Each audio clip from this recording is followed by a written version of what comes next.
Good afternoon and welcome to this virtual edition of Medtalks. Today's topic, accessing home care services here on the Sunshine Coast.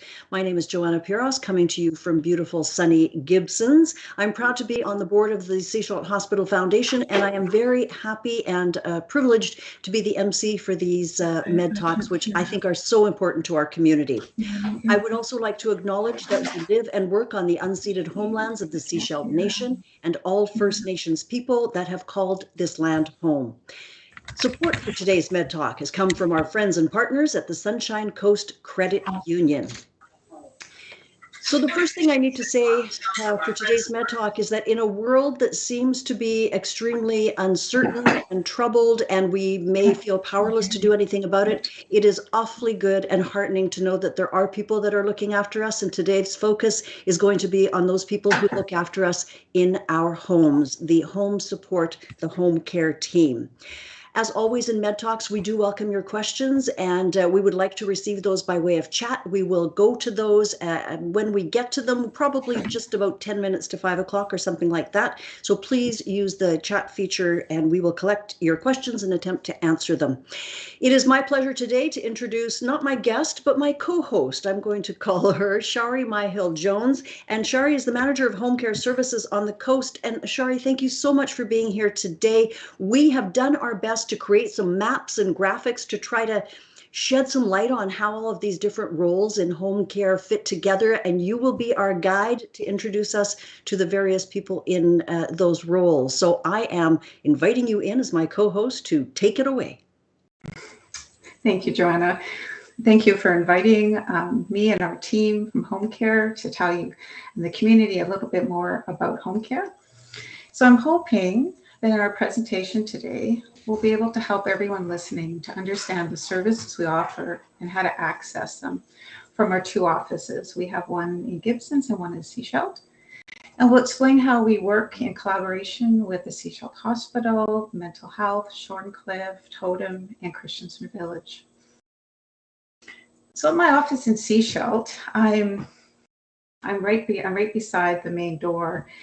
And so I can often kind of hear what goes on when people come in. And it's not probably at least 3 or 4 times a day, the door will open and I'll hear somebody say, "Am I in the right place?" So the answer is you are always in the right place, even if it's not home care that you're looking for. So we're often the first stop in the journey to finding the services on the Sunshine Coast that you require. So our admin team, Shanae, Jade, and Sandra, who are a bit camera shy, fortunately, and don't appear today, they're the 3 people you're going to meet when you call or when you come in to our home care office. And they will make sure that you're directed to the appropriate service. So when I joined home care about 7 years ago as a case manager, after many years of working in the long-term care world, I had no idea what supports were offered and how the system worked. I'm an RN, you'd think I would know, but I was very much confused how to access help and what kind of help is there and how much does it cost? How do I get on the list, which I was surprised how many people use that term. Some people think they need to get on the list at like 50, sort of like we do when we have a child and we have to get on the daycare list. It's not like that. Our team will tell you a bit about their roles and how they can support you and through all these different systems and help you thrive in your home and the community. So one of the themes I've heard many of our staff speak of is their desire to support clients remain independent in their own homes. Home is where all of us are at our best. Our goal is to provide you with the services and support to maintain your health, safety, and quality of life in your home and your community. So I'll get started. I'd like to introduce our case manager, Monique. And Monique is an RN who you'll likely connect when you first reach out for help. And often you don't know where to get the help, what kind of help. You just know that you need some help. You need some help with your husband, your mom, your dad. And Monique was likely the first person that you're going to speak to who will help demystify the healthcare system and support you, your families on your journey through what seems like what Joanna said could be a confusing and complex system at times. So Monique is next. The benefits to having home support would be predominantly being able to stay home as long as possible. Everybody really, I think if you asked anybody, they would say that their plan is always to be at home. They never really foresee leaving home. We are often that first point of contact for people in the community that are looking for information about services, what's available, how to get help, who to connect with to start that service. We work with clients primarily to keep them in their homes as long as possible.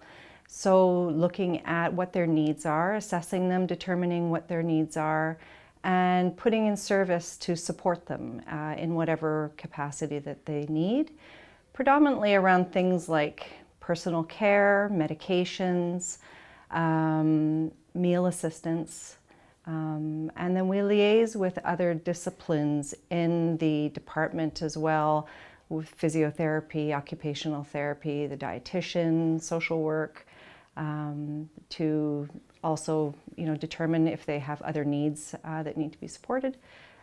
So we connect them with those disciplines as well. We are reached either through self-referral, through calling the office, or physicians often will refer through to us.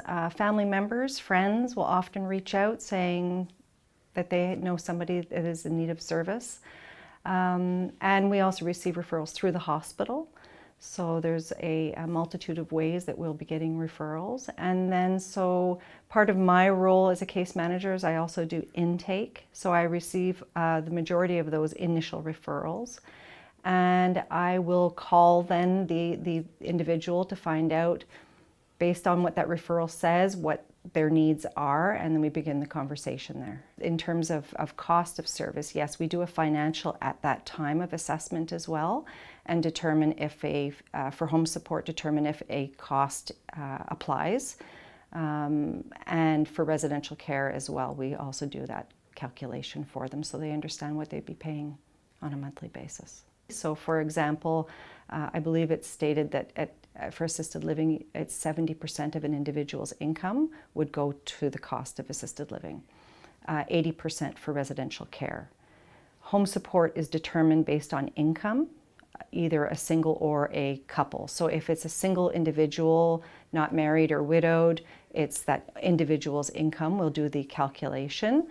If it's a couple, then it's a combined income, and then we'll do the calculation and let them know what the daily rate is. It gets a bit confusing around that rate of what someone pays for home support, because we have an hourly rate that we would charge or the person's daily rate, and we charge whichever is lesser. So for example, our hourly rate is approximately $38 an hour. If a person has a daily rate of $50 a day, we would charge that hourly rate until we reach their daily rate, and they would never pay more than the daily rate. Care in the home it varies, and again depends on the individual's needs. It could be anywhere from, if somebody is just needing a medication check to ensure that they're on track, that could mean a 15-minute visit daily. Potentially more frequently, depending on how many times a day they have medications. If their beginning service with us is a weekly shower assist, that can be anywhere from a half an hour to an hour, again, depending on what their needs are. If they are needing a bit more support, so maybe daily visits for personal care, daily visits for meal assistance, then we might be seeing them daily for a half an hour, maybe multiple times a day, half hour, 45-minute visits. It really just depends on what their needs are. If an individual has high physical needs where they're being supported with a lot of equipment in home, such as a ceiling lift, then we could potentially have 2 workers in. And then again, depending on what their needs are and how long it takes to provide that care, they could be hour visits multiple times a day. Needs are and how long it takes to provide that care. visits multiple times a day. Okay. Thank you, Monique. So once Monique has done this assessment and set up the home support that she just described, she will continue to oversee all of the care and make any changes that are necessary. Once a home support is set up, then our LPN supervisors take the lead, and they are, I would consider them the lead of our community healthcare workers, who will meet later. And our LPN supervisors play a very important role in ensuring that the home support program runs smoothly. It's a 7-day-a-week program, so it's very important that they're here at all times to address any of the problems that come up, any concerns with clients. So the LPN supervisors are doing everything from making a sandwich for the client to providing some simple wound care, catheter care, to even searching for a client who isn't home when we come to visit. So I'll let Sarah Skeeth tell you a little bit more about what her role is. My role is to supervise the community health workers that go into people's homes and assist them with whatever they need as far as care goes. What I do is if there are any barriers to care that the community health workers are finding, I can go in and troubleshoot. I'll go in and visit, and through my findings, I'll see whether or not there needs to be an OT assessment or a PT assessment, or whether family needs more involvement. Or my job is kind of to connect people. So the community health workers are the eyes and the ears, and they're really, really good at noticing everything the client is doing, especially when someone's doing something out of the norm or something's gone sort of wrong.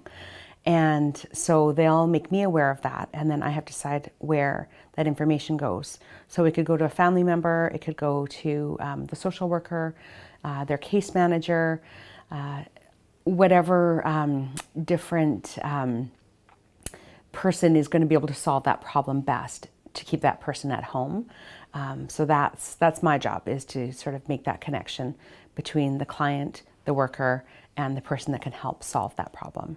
I start out every morning with a phone call from one of our clients, and she calls at the same time every morning, and she always asks the same thing, and I'm the first person that she talks to, and I tell her what her day is going to look like, and we chat for a little bit, and then from there, it can be anything. I could be out looking for a lost person on the street. I could be doing wound care. I could be driving supplies up to Pender Harbor.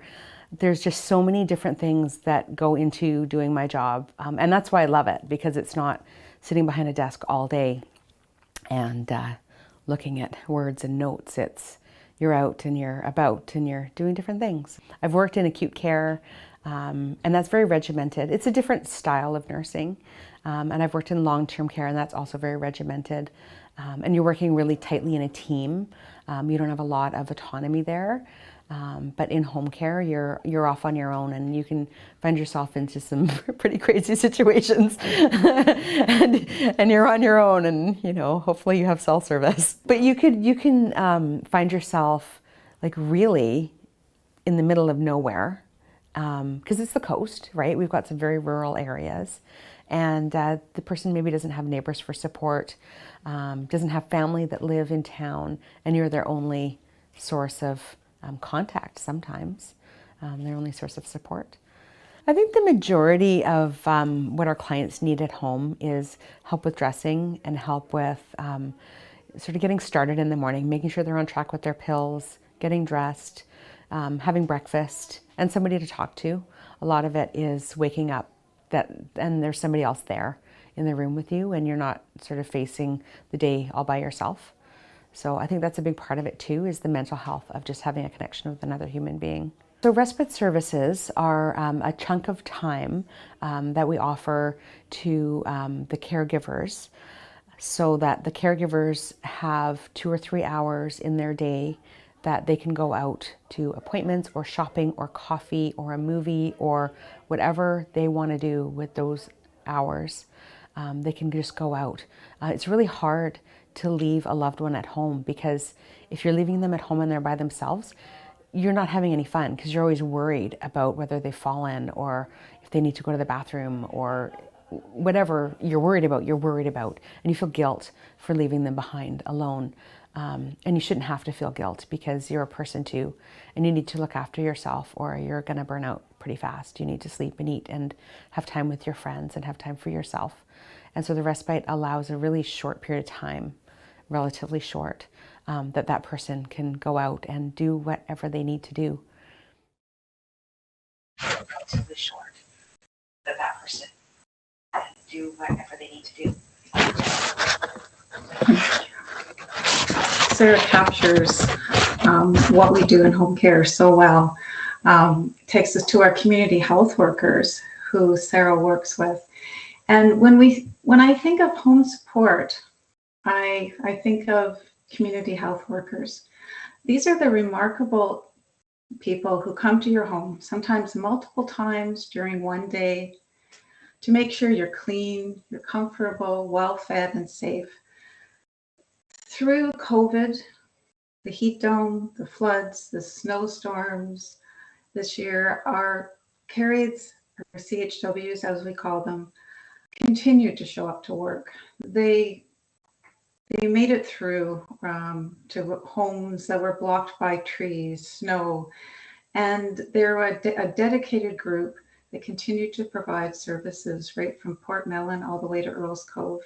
They're behind the scenes. They're doing important work that allows us to remain living independently. I'm fortunate to have Kelly Spain on our team.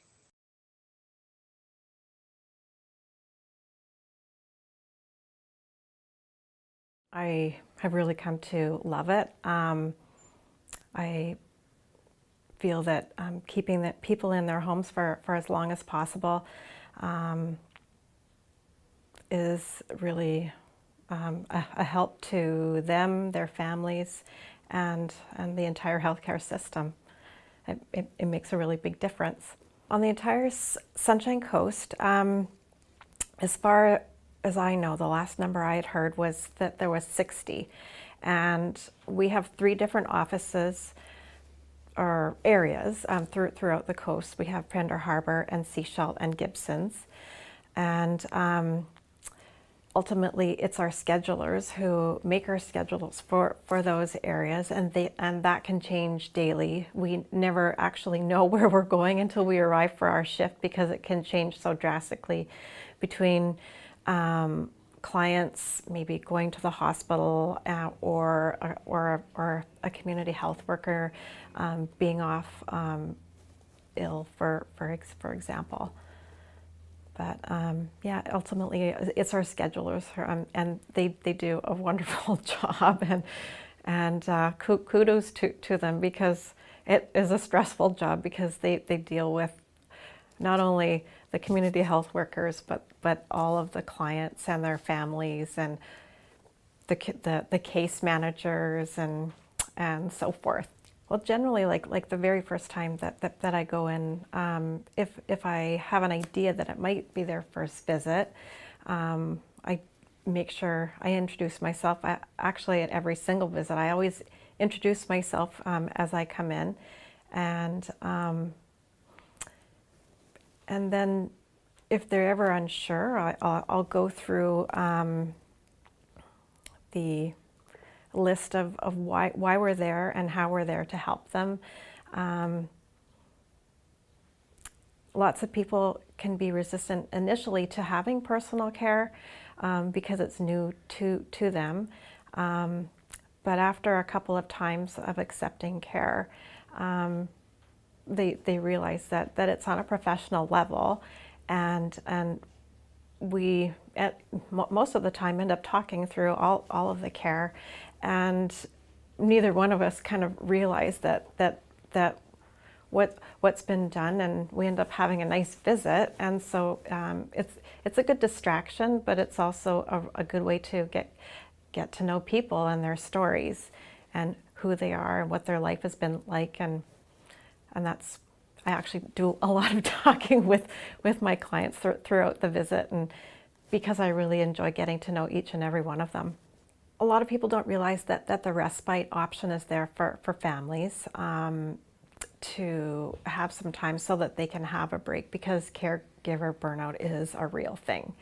It actually happens to all of us at some point in time, so we have to remember to do self-care as well. Another thing that I would say that lots of people don't realize with a community health worker is that our jobs can be very challenging, especially when we're dealing with dementia clients.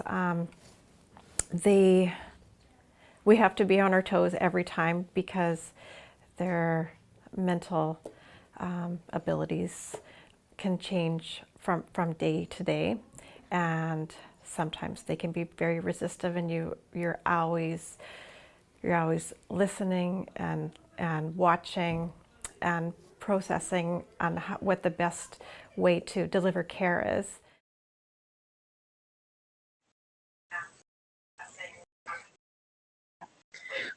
Who organizes all the CHWs, community health workers, figuring out their routes, where they're supposed to go, who needs to be visited each day, who fills the shifts when the staff call in sick.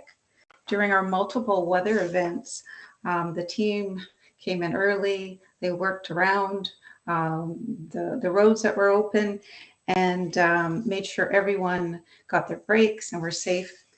And Daria Ho and her team of schedulers come in 7 days a week, and they make sure that everyone is safe and our clients are visited. I welcome Daria.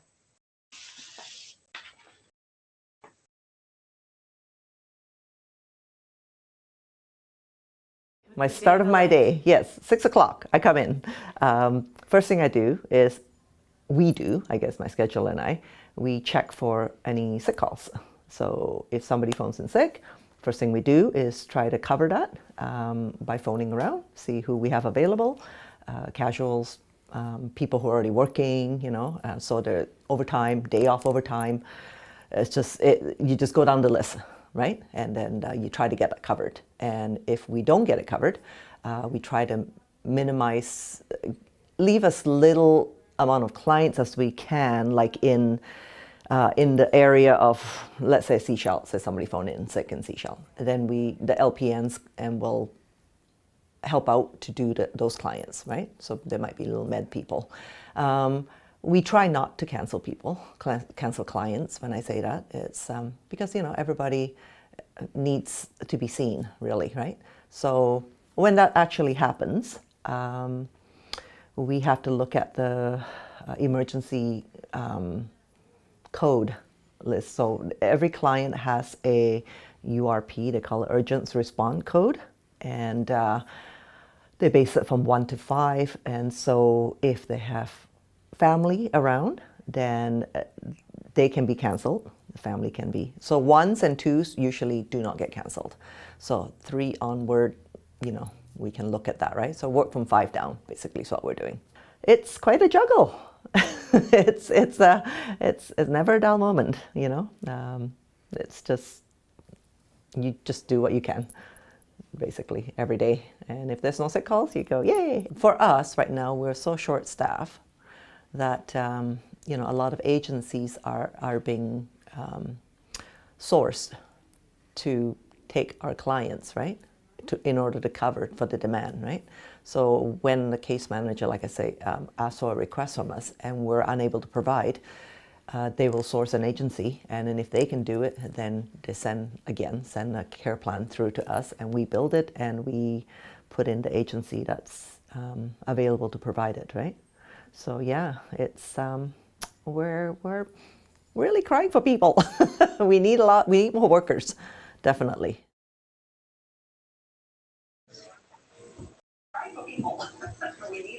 Thank you. So we're going to switch a little bit of our focus to a different part of our health team, our home health team. I just want you to imagine that you're out in your morning walk down the Kinnickinnick Connector Trail and in the snow, and you slip and you have a bad fall, and you end up You end up in hospital. Unfortunately, you fractured your hip. You go to Lionsgate, you come back to our hospital to complete your recovery, and life has changed. You need some help in your home. You were just fine before, but now you need a bit of help. And you're frightened to go home by yourself. You need the help. So I'm going to welcome Jessica next. She is our discharge coordinator, and she will meet you in the hospital and arrange all of your home support needs for you before you go home.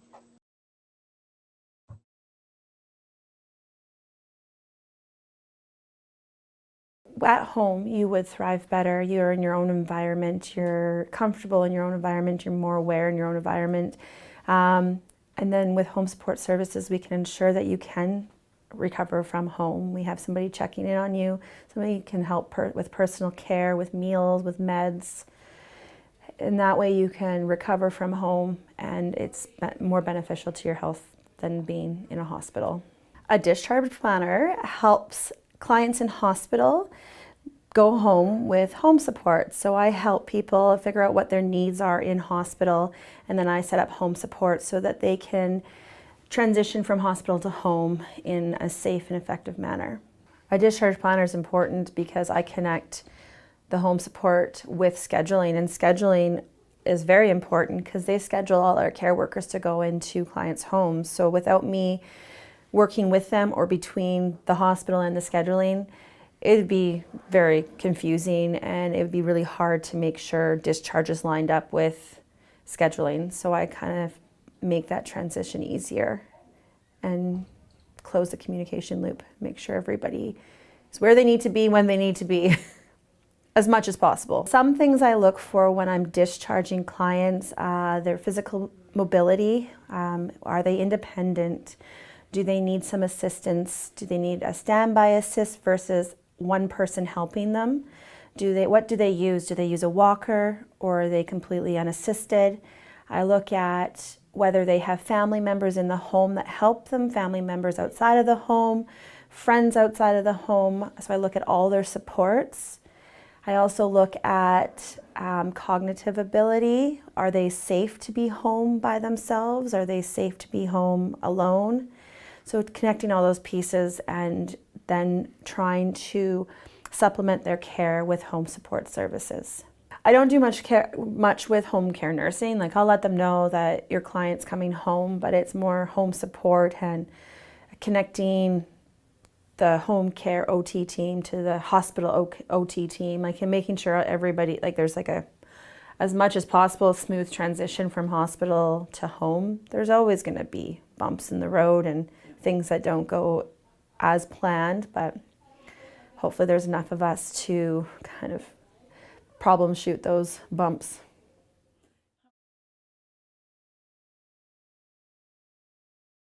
Chloe Delaney is our social worker with her community liaison workers, Kim and Alicia.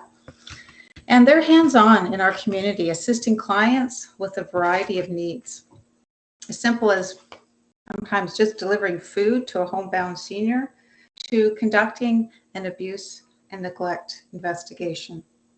It's not unusual to walk into Chloe's office and trip over sleeping bags, bags of food, groceries, assorted housewares, all stashed in the corner, waiting to be delivered to someone in our community in need. This is such an important service that Chloe and her team offer, and we look forward to hearing more from Chloe.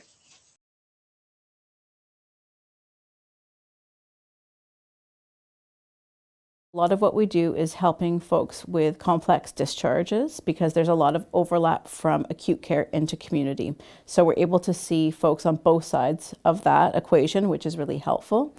One of the main roles that I undertake in home care is the Adult Guardianship Act, which is the REACT program. And so it's doing complex psychosocial assessments to look at folks that may have some concerns regarding abuse, neglect, or self-neglect. And so those queries would come from community, they might come from families, or from the RCMP, and I would have the ability to go in there and dealing with people who oftentimes are not very familiar with healthcare services and haven't had a lot of exposure. So it's sort of a health navigation role in that way. We work hand in hand with the case managers here, also with the LPN supervisors, OTs, physios. We really work as a group, and if they have any specific questions that might be more appropriate for social work, they'd come to us and we would look into that. So financial issues are a big one, and especially with how things are going on the coast, and I think throughout the province, that we're having a lot of referrals come in, oftentimes for seniors with issues related to poverty and housing security or insecurity and food insecurity. So that didn't typically used to be a big part of the social work role, but it's extremely hard to ignore now, as there aren't any other resources specifically to help with those issues. So we're really often busy trying to help keep people, especially seniors, housed or help find them housing. And a lot of the emphasis, I think, for social work falls on the very practical. So it's things like making sure they have enough money to live and to, get the procedures or the treatments that they need, getting into the city. A lot of these things, especially coming from the Sunshine Coast, take a lot of work and a lot of negotiation to get the healthcare that we need. So we're able to support with that and work with the volunteer drivers. So advocacy is important. Finding funding, right? It goes hand in hand with that. Finding funds for folks. I think that's where there's a really huge gap, is that with the cost of living and the really big expense of having health issues, it's very expensive. If you take, for example, cancer, that can take over any savings you would have. And then we're able to luckily jump in there and try to look for whatever extra funding there would be or advocate for that. For example, with the Kidney Foundation, if someone is receiving dialysis, we're able to tap in there and connect with those other resources. A lot of what we do isn't necessarily in the job description, but it also isn't support available anywhere else. So we have these situations where we work really, really hard, again, to avoid long-term care for people, to keep them independent in their home, but without the supports of a family or neighbors, that's really challenging. And so that's where we spend a lot of our time with our local seniors. We're a totally free service, so there's no cost associated whatsoever. And referrals would come in different ways. So it could come from the family doctor. It could come from the hospital. You could self-refer or be referred by a family member, or perhaps it would come from the case manager or another member of our team. So they'd usually make a referral to me, either internally through our system, or even just calling one of us up and saying, hey, do you have a minute? Could we talk about this client? And is there anything in addition you might be able to suggest or do to support them? There are no costs related to having social work support or physio or occupational therapy. Those are all covered expenses, just like home care nursing would be a covered expense. So there's zero cost, which is great. And it's really, again, just whether you have a need that's qualifying and if we're able to support you. So it should be short-term, more of a transitional need for social work.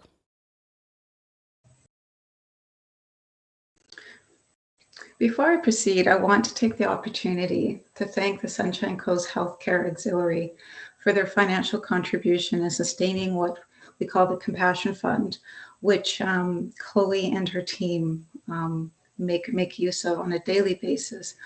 As a result of these funds, we've been able to provide one-time emergency funding for incidentals, food, clothing, medical supplies, and lodging. So Compassion Fund allows us to provide the help to people in crisis. So I just didn't want to forget to acknowledge the auxiliary for that.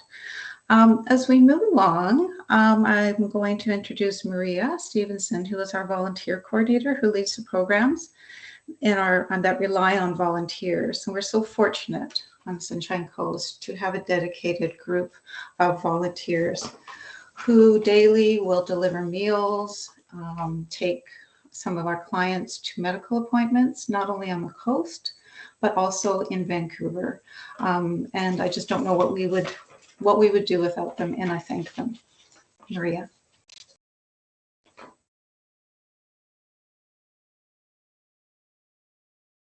Our volunteers are the heart and soul of our programs. We currently have over 50 volunteers providing countless hours of invaluable work. Their commitment is truly admirable, and especially during those last couple of pandemic years that have been so challenging for everybody around the world, our volunteers continue to do their essential work, going above and beyond to help anybody in need. For example, in the last year, the Volunteer Income Tax Program helped over 1,000 community members file income tax returns. Between 2020 and 2021, our volunteer drivers with Meals on Wheels delivered over 10,000 meals to isolated community members. The most rewarding part of my job is knowing that our clients' needs are being met by a caring team comprised of qualified home care staff and our passionate volunteers. Every day, our volunteers make a difference in somebody's life. So if you want to be involved, if you want to contribute in a meaningful and impactful way, please consider volunteering with us. So you can email us at scvolunteer@vch.ca or give us a call at 604-885-8517. All of our programs provide services to our home care clients, but also to our most vulnerable community members. Whether individuals need a meal, groceries, a telephone wellness check, transportation to a medical appointment, or help filing an income tax return, our volunteers are here to support them. Their gifts, talents, and skills have helped over the years many of our home care clients remain at home for as long as possible.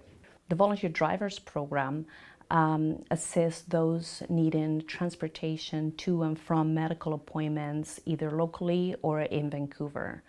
And with transportation being a challenge on the Sunshine Coast, this much needed service is essential to those who have no other means of getting to medical appointments. Our volunteer drivers provide rides that are safe, reliable, and affordable.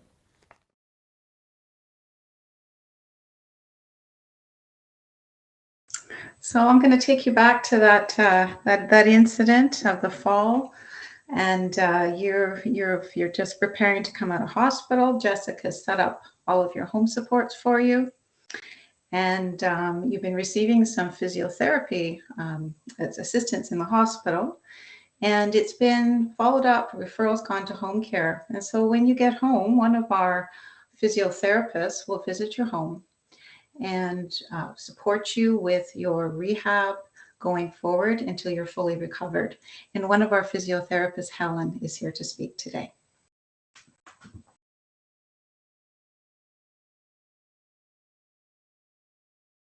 Our job is split sort of 50-50 between palliative care and wound care.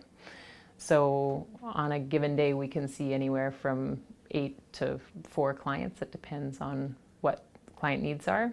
So sometimes if there's someone who's really sick or closer to dying, they need a bit more time. So we spend sometimes hours, sometimes multiple visits with them, supporting the family and supporting the client. And then a lot of administrative stuff back in the office, organizing everything. And then some of the wound care visits are a little bit faster, but for the most part, that's how our day is broken down. Go out and do visits in the morning and then get back to the office and do all of the administrative phone calls, documenting stuff when we get back. Wound care is can be anything from someone who's caught their leg in a car door and needs wound care, that they're not able to get out to the ambulatory clinic. If they're not able to get out, then a nurse will go into their home and develop a care plan and help provide supplies and care. There are surgical incisions that have dehisced, there's ostomy care, there's all kinds of wounds that we're in charge of managing. So that's a weird specialty to have, but there's a lot of technological advancements there, so there's a lot of knowledge behind it. It's a strange specialty to have. But I still feel like it's Christmas morning whenever I take off a bandage to see what changes we have to make. So yeah, there's a lot of education that goes around with that too. That's a big part of all of nursing, I think, is just educating people on how to improve their overall health so that their wounds heal more quickly. I think people don't realize the importance nutrition plays. Well, our system is really good at responding to things, but we're not as good at being proactive at preventing things.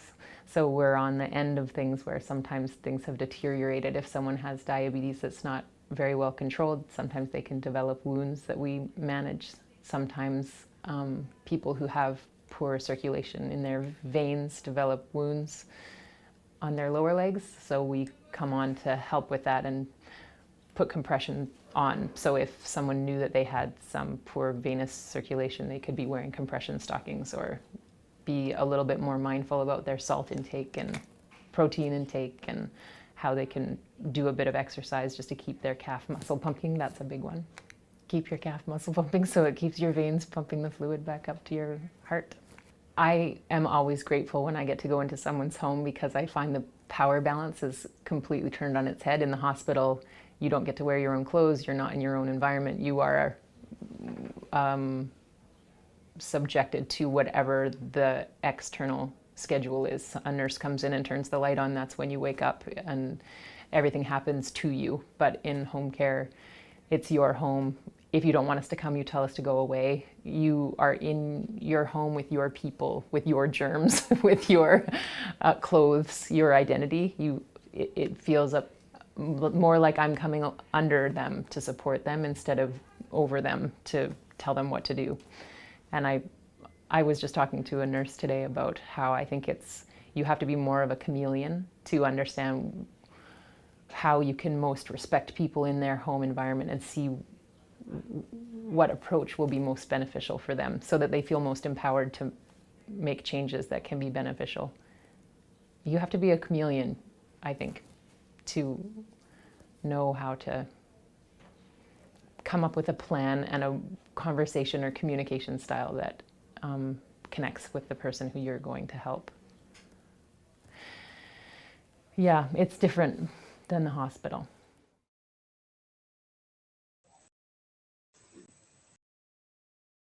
As you may have noticed, that wasn't Helen, that was Janice. My apologies, Janice, you have to love live feed. Janice said it all, so Janice doesn't even need an introduction. She explained what home care nursing and palliative service does so well. Thank you. So now we will move on to Helen, our physiotherapist.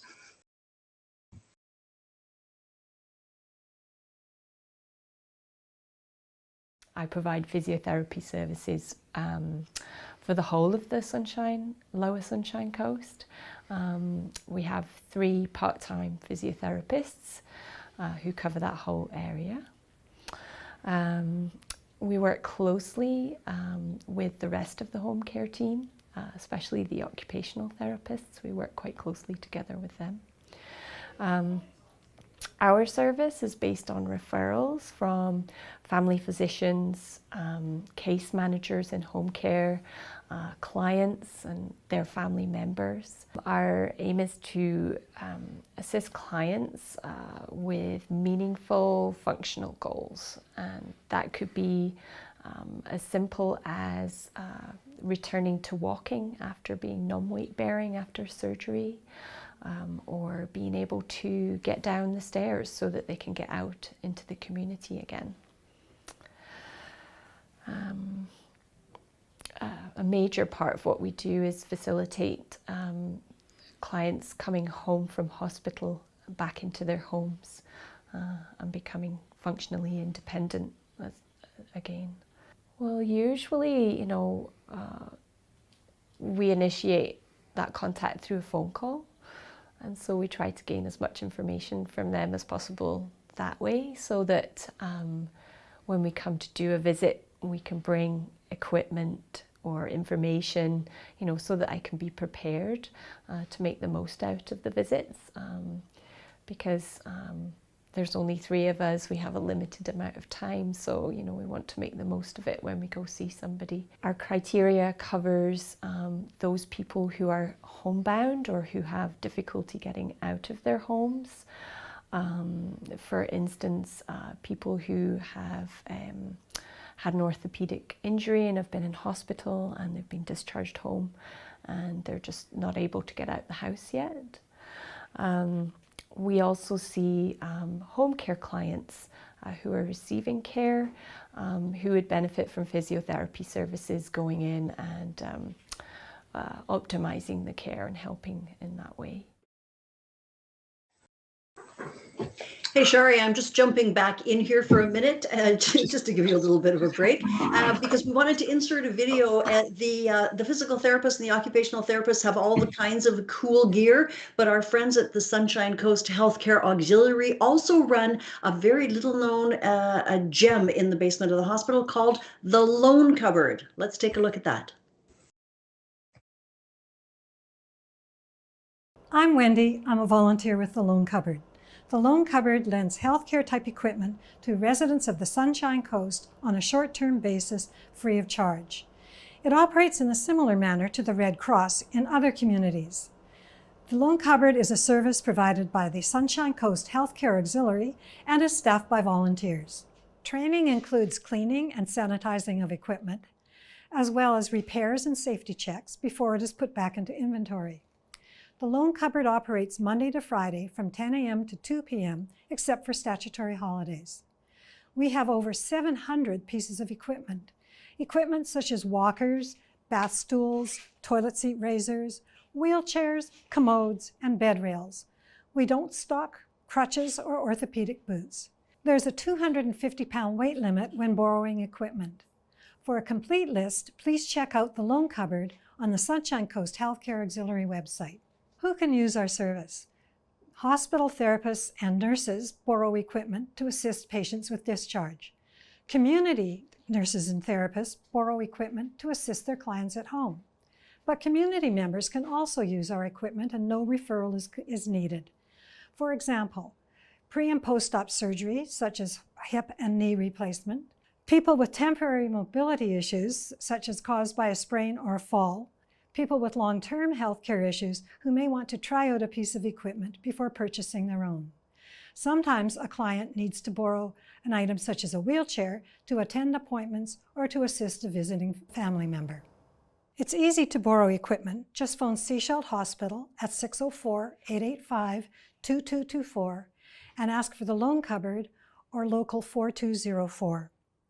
Leave a message with your name, phone number, and the equipment you wish to borrow. A volunteer will return your call either that day or the next business day and take the necessary details: the client's name, phone number, address, a contact person and phone number, and the equipment to be borrowed. You will be given a mutually acceptable pickup date and time. It is important to be on time, as the volunteer will meet you at the pickup parking spot outside the entrance to the hospital cafeteria to deliver the items. To return equipment, take the items to the old entrance to the hospital in the south wing and leave them in the area marked Loan Cupboard Drop-Off. It's important to note that equipment is used at your own risk. Each item comes with instructions regarding the Loan Cupboard contract, how to use the item, and installation procedures as necessary. The Hospital Auxiliary and the Loan Cupboard are very happy to be part of the continuum of healthcare on the Sunshine Coast. Equipment is so important to supporting people as they return to their homes. Excuse me. Our next guest is Tom. He's one of our occupational therapists. And Tom is all about equipment, all about setting you up in your home, going and doing home safety assessments before you leave the hospital, making sure everything's ready for you, following up. It could be a ceiling lift, a hospital bed, everything you need to keep you safe in your home. And welcome, Tom Grant.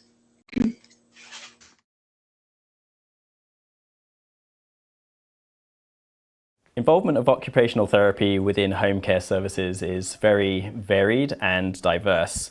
The occupation part refers to any meaningful activity that someone might do in their day-to-day life.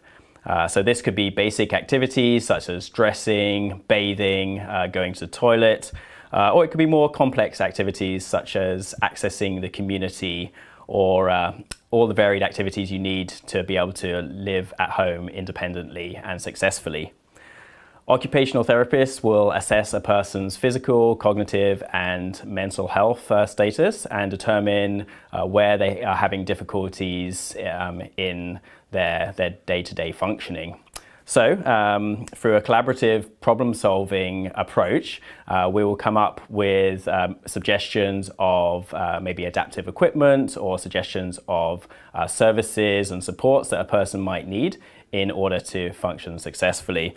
So I've brought a few pieces of adaptive aids that occupational therapists may use. And again, you'll sort of see that it's very diverse, and so it's difficult to pinpoint exactly areas that we might intervene in. But this is a padded transfer belt to help someone to get up from a bed to a wheelchair, for example. So something we might recommend is a sling that would go together with a ceiling lift for someone who needs complete help getting out of a bed onto a commode for toileting. Something else, this is just an example of an adaptive aid that someone might use if you've got limited range of motion of your shoulder and you need help accessing to groom, to wash your back. This is a bootie that could be used for helping someone to prevent skin breakdown of your heels when you're lying in bed. This is a cutting board that someone with hemiplegia could use. You just need one arm to be able to cut your fruits and your veggies in order to take part in meal preparation.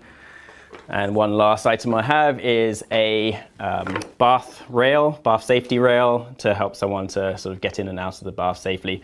So my role would be to come into the home and to see where someone's having difficulties with these types of activities and to make recommendations over adaptive equipment that someone might use. We also do things such as assessing people's swallowing difficulties, making recommendations around diet and texture. And we also work with wheelchair seating to prevent skin breakdown and promoting good posture while someone's in a wheelchair or scooter use for community access.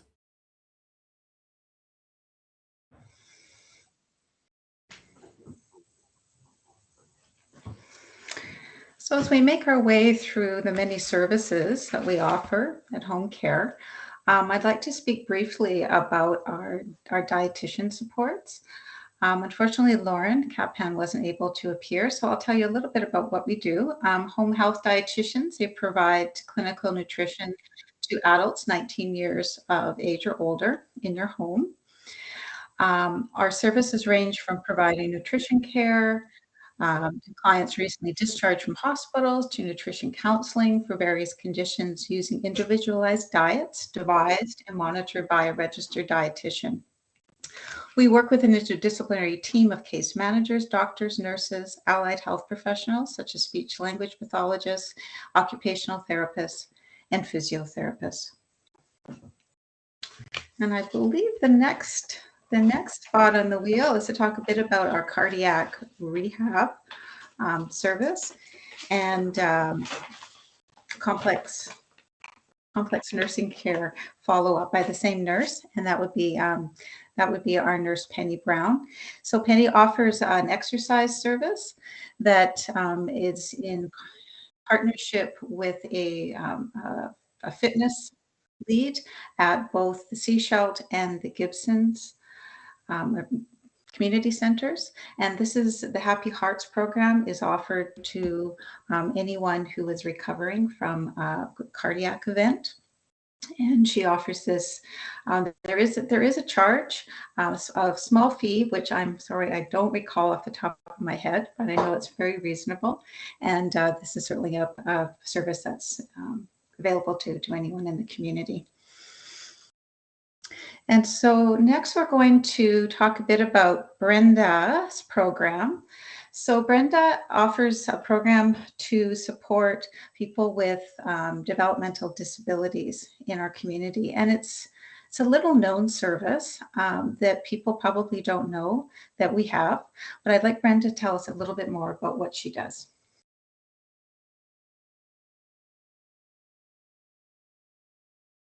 I work with all the clients over the age of 19 who have a developmental disability and may have more serious health needs as well. So I've been in this role for Vancouver Coastal Health 18 years in this role, as well as doing other roles for Vancouver Coastal. We would be talking about patients that aren't necessarily even in homes. They may be in my group homes. So I have 5 group homes on the coast that that I basically do all the care plans for, monitor, do all the teaching for those group homes, the client-specific teaching, as well as the general education for all the caregivers. One of the things that I really have probably loved, we didn't have a really great exercise program for a lot of our people with developmental disabilities. So in 2006, I worked collaboratively with the SCRD so that they would house a program, and I worked with the Sunshine Coast Association for Community Living in order for them to be able to bring some of the clients to the program, because those are all the things that we end up facing is, yeah, it's all great to put a program together, but who's going to bring everyone? It's not like they can come on their own for many of these patients, right? So we created this program called Adaptive Fitness, and I've fundraised for it myself for the last, since 2006, every year. And so that's a program that the Hospital Auxiliary the last number of years has been helping me do, because before I was having to go out and do Rotary and Lions and you name it and everything, and it was so time consuming because it was all on my own time. And so the Hospital Auxiliary has been stepping up the last few years and helping me with the funds to allow this really important exercise program for people with developmental disabilities, so they don't have to pay because they're living on a disability pension that's very minimal. And so they don't have a lot of funds to do programs like this. So this is kind of an important thing to my heart for my patients.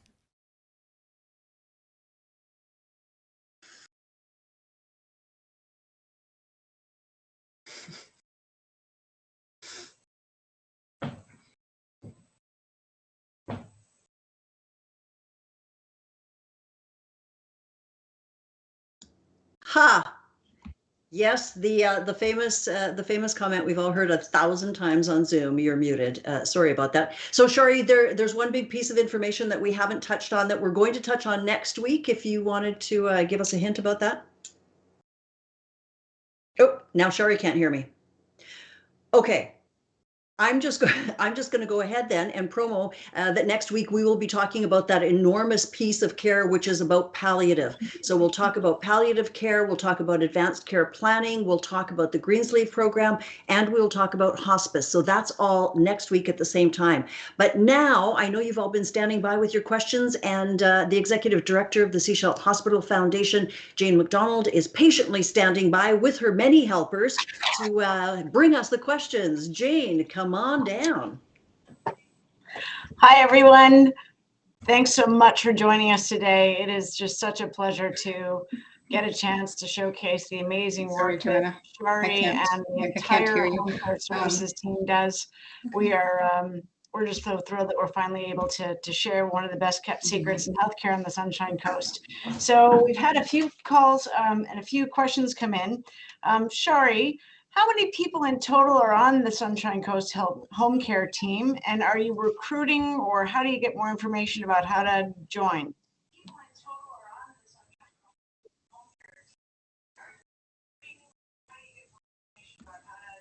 I'm not sure if Shari can actually hear you, Jane, sadly.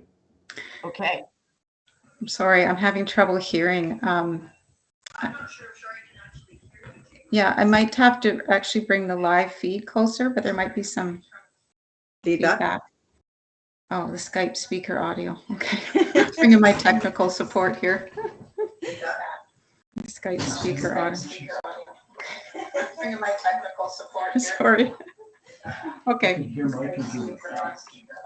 Okay, I'm sorry. Could I have the question again? Sorry, they're asking about the size of the team, how many people actually work in home care, and then as well, are you recruiting, and sort of like a few questions about the roles of the care aides and how you sort of keep this amazing team staffed.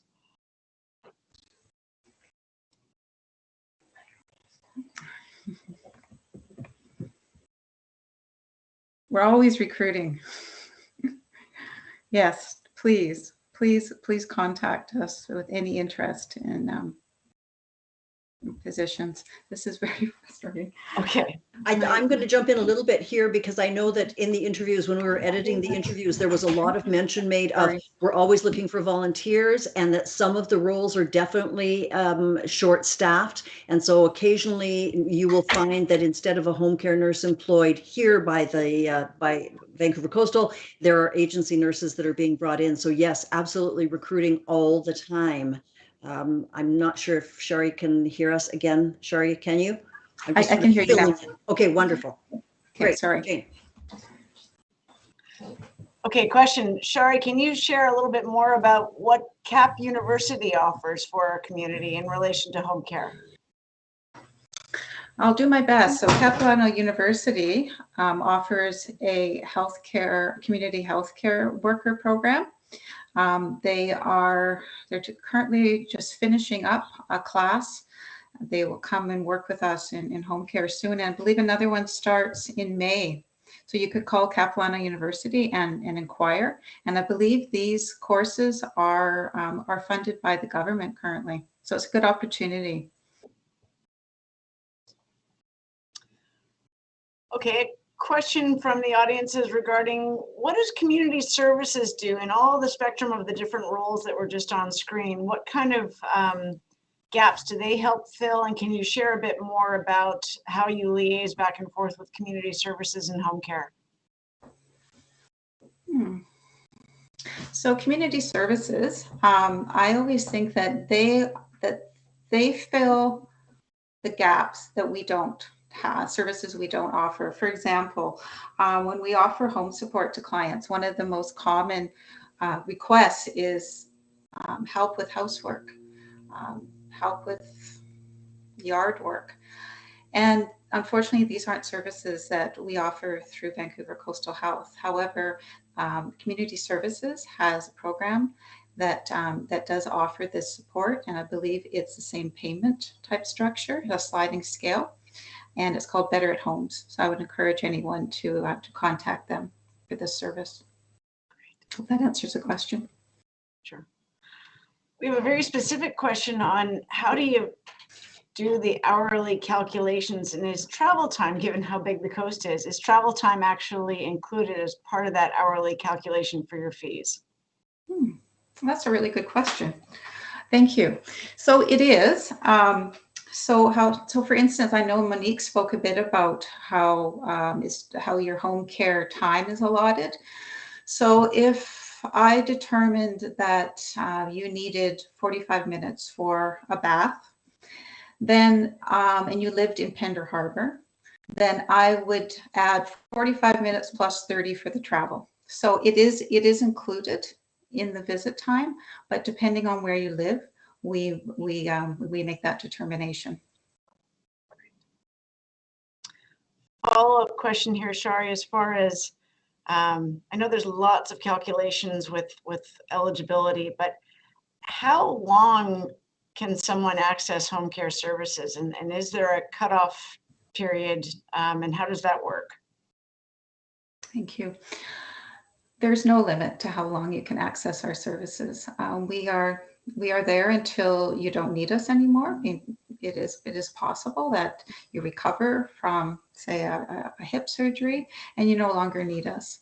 But we are with many of our clients until they pass. We provide palliative care until that time that they pass. There have been lots of questions online regarding the materials that we went through today, and just wanted to showcase and share with everyone. We will be providing a link on our website to the reference materials, and as well that entire wheel. It is our absolute pleasure to finally animate the number of people that work with Shari's team, and we'll make sure that you have reference to that in the community. And we ask the community, if possible, to share this really great news with at least 10 friends. There's such a dearth of good news right now, and we want to give the community some confidence and knowledge in knowing that they are well surrounded and supported by this amazingly diverse and talented and compassionate team. And ask the community to share this information so that your friends and your neighbors, your caregivers and your loved ones know that by calling that number that goes directly to Shari's team, you will land with some very, very well supported information. That's all I have on my end. Thanks a lot, everyone. Okay, thank you very much, Jane. And thank you for all of those questions. And Shari, thank you so much for being with us. And again, on top of your regular day job, you will be back with me as the co-host next week when we talk about palliative and, as I mentioned, advanced care planning, the Greensleeves Initiative, and also hospice and the role that all of those play in our community. As always, we welcome your comments and your recommendations and your questions about other topics that you might want to see in our next Med Talks. We try to do as many of these as we can to provide a service to the community. So one more time, Harmon's standing by with the Sunshine Coast Credit Union, our very generous sponsors for Med Talks. We'll take a look at that beautiful slide one more time and promote the fact that they will come to you as well. So reach out to the Sunshine Coast Credit Union for your financial needs, and we express our appreciation for their help. Thank you so much for being with us today, and we will see you next week, March the 15th at 4 p.m. in all of the usual online places. Bye for now.